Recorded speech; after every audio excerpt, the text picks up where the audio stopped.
This is my friend John Sparath, one of the many contractors working on this rescue that is CAPS certified. He's from Blue Ribbon Residential Construction.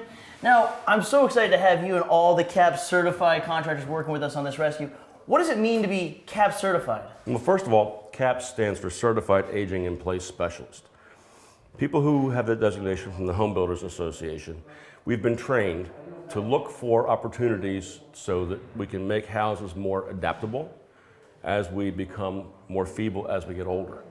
So it's just for the people who, for the elderly? Is that all CAPS? No. Well, you have, in many cases, you'll have one person of a couple that's maybe somewhat disabled. Maybe they have a stroke, maybe they have arthritis. You also have to plan for the person who's not disabled. Right. So it's a dual purpose. And we're trained to kind of look for those opportunities to make that transition. So it's not just about people who are handicapped like Rachel or disabled, but it's also planning ahead for getting older. Oh yeah, well, planning ahead is a big part of that.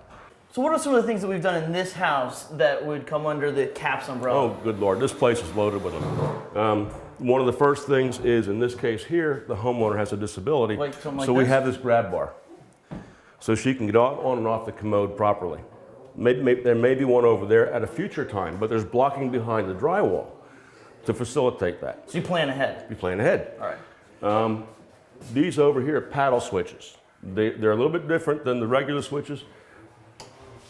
You can turn them on and off with your elbow, your chin, your tongue, anything. It all depends on your disability. As far as the sinks go, in this case here, we have someone who is wheelchair bound. Right. And this sink, she has limited dexterity, so this is positionable, so she can put it wherever she wants to, and the control for that faucet is in the front. One of the things about CAPS, though, that you have to be careful of is you can't do everything in the house for the person with a disability. This sink over here is for her husband, who is not disabled, and the faucet, same kind of faucet, but the control's in the back where it would normally be. So you marry the two. Yeah, you have to. You have to. This shower is another classic example of that. This is a barrier-free shower. This entire floor is waterproof, so any water that escapes the shower is not going to hurt anything. In this case here, we have a curved curtain rod going in. It's going to match the curve in the tile floor. It looks great. We have a control here that she can reach that goes to that handheld. So when she's sitting on the seat,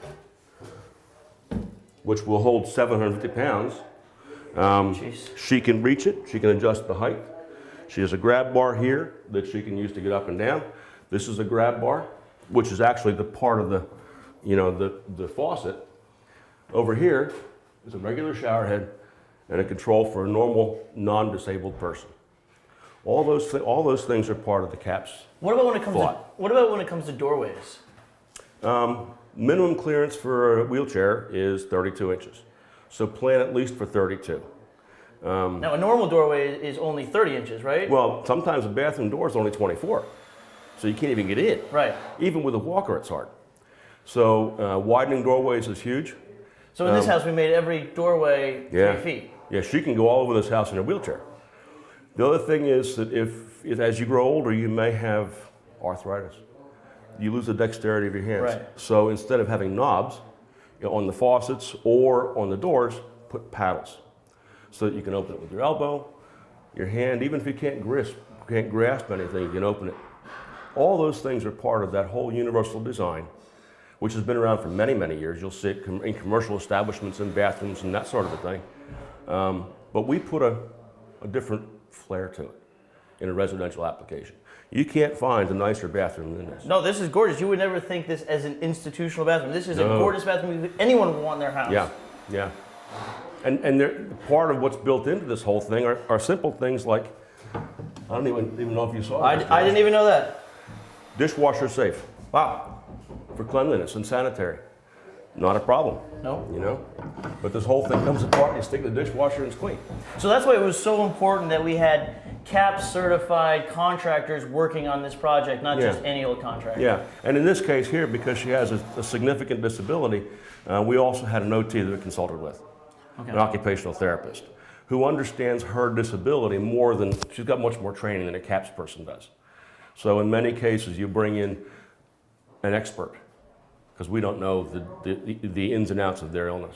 But a CAP certified contractor, when they walk into a room, they see it in a total different light than a regular contractor would. Yeah. They see bars and lower seats and paddle light switches and wider doorways, and that's what you want. Absolutely. If you're aging or you're disabled. Well, plan for it. Or planning ahead. Because I'll tell you, my generation, we're not going to age gracefully at all.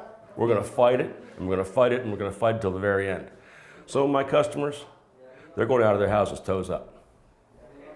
So they're planning. It's the way it is. It's the way it is. That's right. Plan ahead. Yep. Be prepared. Be prepared because it's inevitable.